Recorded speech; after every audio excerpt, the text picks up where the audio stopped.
Welcome back to the channel, ladies and gentlemen, and today we're doing the UFC 325 predictions. Volkanovski versus Lopez 2, which in my opinion, I think this should be Murphy, but we will get into that. Let's get into the meat and potatoes of it.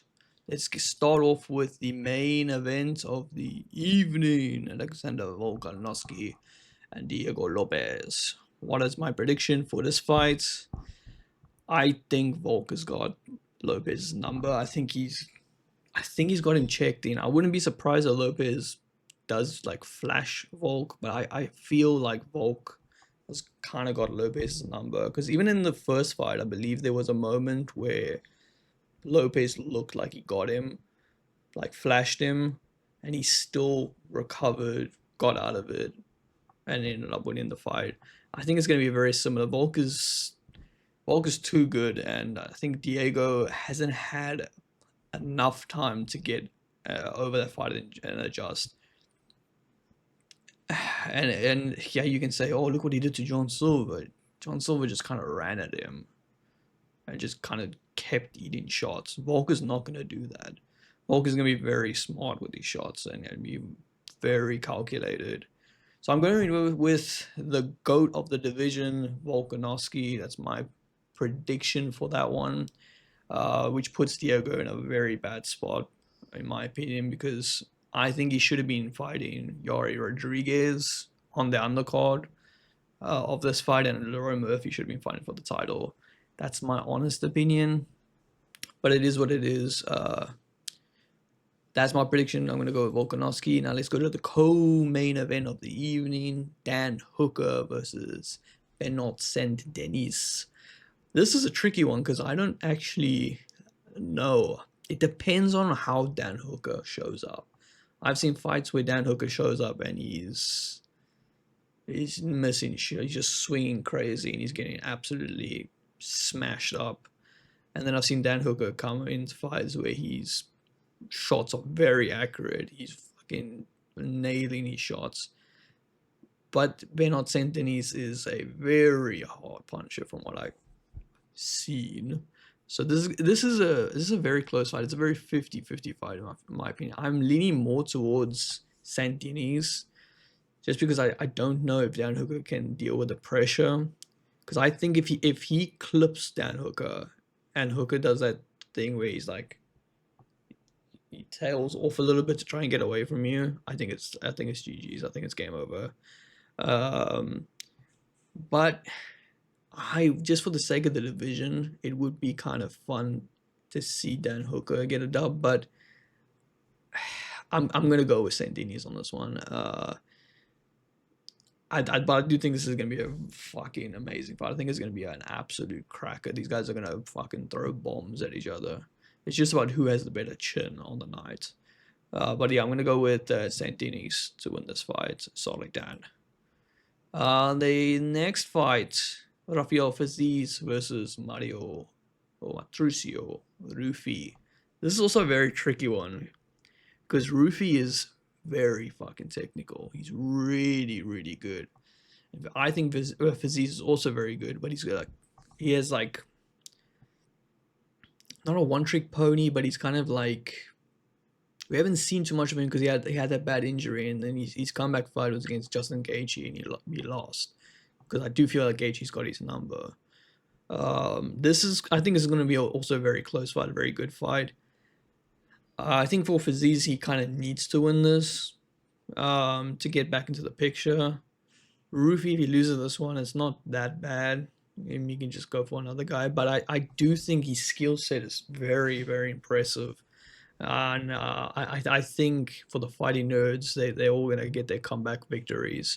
I think Rufi's going to come and take this victory and get it crack into that top 10 and probably trying to end the at least in the conversation of a title fight for next year. That's my prediction. I'm going to go with Rufi. I think this could be a knockout. Someone's going to get knocked out in this fight, or they're going to fucking roll the shit out of each other.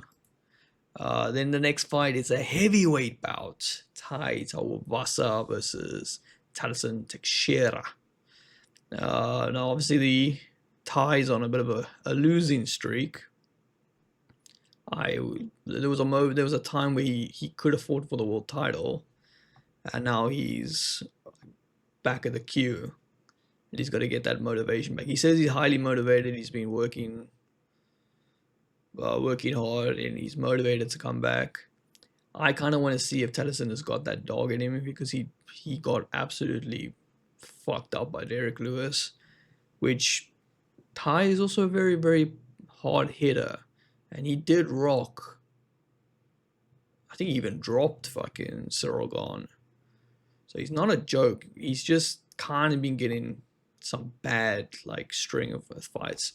I would love to see him hit a comeback fight here and get a dub, but I think Teixeira is gonna be a little bit smarter, because Ty and Derek are very similar stylistically, where they're gonna swing heavy, they're gonna walk forward and swing.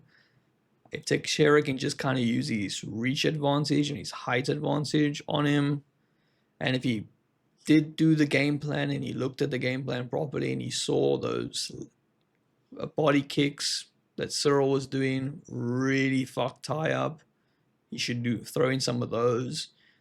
I just don't know if Tennyson is gonna fight smart, or if he's gonna try and do what he did with Derek, where he was like, I'm the fucking beast here, I'm gonna knock him out, because he was very disrespectful leading up to that Derek Lewis fight, and I think that's what motivated Derek Lewis to get the dub over him, because of that disrespect.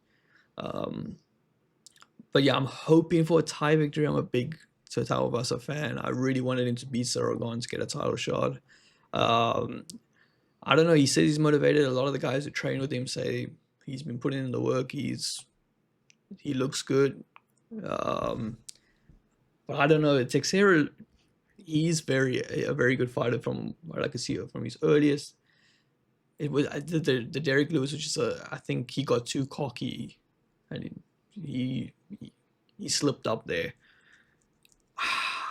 I don't want to bet against Ty, but I do think Teixeira is going to come back and get a victory over Ty Tuivasa. I'm hoping for Ty to do well here, because I think he needs it more than what Teixeira does. I think Teixeira is still finding kind of good, but it would kind of be bad if he lost to two of the big boys in a row. That would kind of show that he's not ready for the top 10. But yeah, I'm gonna go with Tennyson. I think Tennyson will win, but I'm kind of hoping that Ty pulls it out. But anyway, let's go for the last one. Quillen Skalkil versus Jamie Malakari. I don't know how to say his name. I'm a big Quillen fan. I like this guy. I wish they push this guy. After this fight, I'm praying that he gets a top 15 opponent. I really want to see this guy getting pushed up in the division. I think he could be really fun for the lightweight division. He's fucking really good. I'm going with Quillen on this one. I think he's going to win by knockout. It looked like there was a little bit of an aggression on the weigh-ins. These guys were really like tensed up. But I'm going to go with Quillen, and I think he's going to win by knockout. No offense, Jamie. But yeah, I think after this fight, if he does win this fight, he's got to go for... The UFC got to give him a top 15, because this guy's really fucking good. Yeah. In terms of a stack meter, even if you look at the prelims over here, there's not really any like once or watch fights that I would say. I mean, I know Torrance Finney, he's pretty good. He's a big motherfucker. Cody Barnage, I know him. The Taffa brothers are kind of on a bit of a losing streak. So I don't know. There was one fight on the early prelims. It was I can't remember his name. It was the dude with the face tats. I generally can't remember his name. But he missed weight by like a lot. Like a fucking lot. And he tried to cheat too. So they've pulled that fight off the card, because it was there last time I checked. So that fight got completely removed. But yeah, in terms of a stack meter, I don't think it's as stacked as 24. I'll give this maybe like a 7 on the stack meter. The main events is very good. Like that's solid. Maybe a 7.5 on a stack meter out of 10. But yeah, that's going to be the predictions for UFC 325, and I'll see you guys in the aftermath. Cheers.